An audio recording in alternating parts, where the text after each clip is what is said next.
Boa tarde, irmãos. Graça e paz a todos. Vamos seguir nossa visão panorâmica. Livro de Juízes, capítulo 9. Capítulo 9 é um cenário terrível, no qual nós vemos que um irmão se levanta para matar seus irmãos. Então, nós estamos falando sobre a história dos filhos de Gideão. Então, recapitulando, Gideão ele teve muitas mulheres, e por ter muitas mulheres, ele teve 70 filhos. E aí, aqui no capítulo 9, a gente tem uma gafe no qual fala que Abimeleque ele conspira com os homens para ser rei dos homens e então ele vai matar seus irmãos. E aí a Gafe é que fala que Abimeleque matou seus 70 irmãos, mas na verdade ele não matou 70, ele matou 68 irmãos, porque o mais novo, Jotão, ele foge e o outro irmão é ele próprio. Então ele mata ali seus 68 irmãos e conspira então o reinado para si. E os homens o unge a rei sobre os homens de Siquém. E aí, Jotão ele sobe num monte Gerizim, não sei se os irmãos lembram do monte Gerizim, é o monte da bênção, e lá ele declara uma parábola que está relacionada à fala de seu pai. Então ele usa ali três árvores, é uma parábola muito linda. Olha o que ele fala, versículo 8. Certa vez as árvores foram ungir um rei para si. E disseram a oliveira: Tu reinarás sobre nós? Mas a oliveira lhe respondeu: Deveria eu renunciar ao meu azeite, que os deuses e os homens apreciam em mim, para dominar sobre as árvores? Em seguida as árvores disseram à figueira: Vem e reina sobre nós.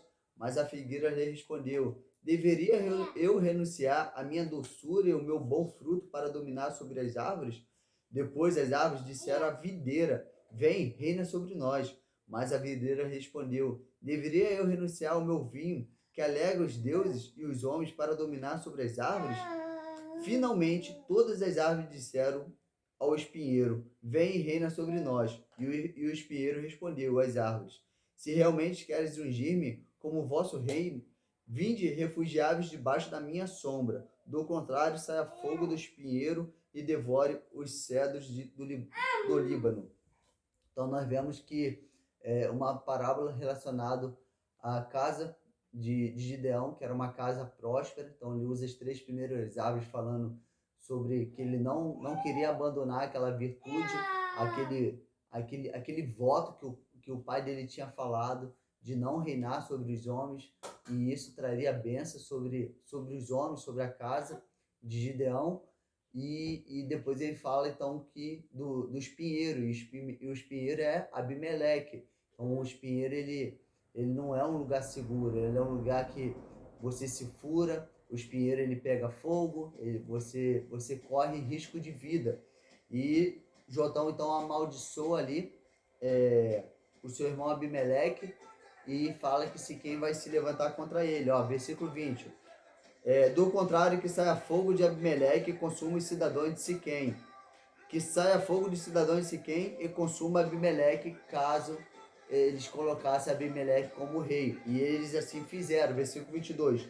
Após 3 anos de reinado de Abimeleque sobre Israel, Deus enviou um espírito mau entre Abimeleque e os cidadãos de Siquém. E esse agiram traiçoeiramente contra Abimeleque. Então tu vê que a maldição de Jotão lançada no Monte Gerizim acontece 3 anos depois.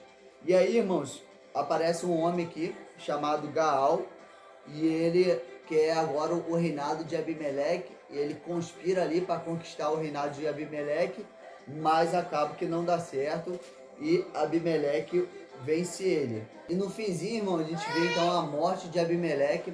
Abimeleque ele é morto por uma mulher, mas ainda no suspiro da vida dele, ele pede que o seu escudeiro o mata, para que ele não venha, para que as pessoas não venham dizer que ele foi morto por uma mulher. Ó, versículo 53.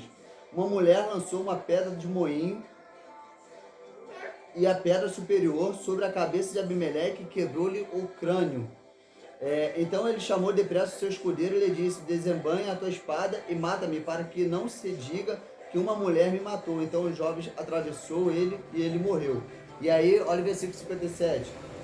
Deus também retribuiu aos homens de Siquém todo o mal que fizera. A maldição de Jotão, filho de Jerubaal, veio sobre eles. Então tu vê que aquela maldição que Jotão tinha lançado no monte Gerizim se cumpre. tanto na vida de Abimeleque por ter matado seus irmãos, como na vida de Siquém por ter levantado Abimeleque como rei. E é isso então a nossa visão panorâmica, irmãos. Lembrando que tudo que nós plantamos, nós colhemos. Nós vemos que Abimeleque ele plantou mal e o mal veio sobre eles.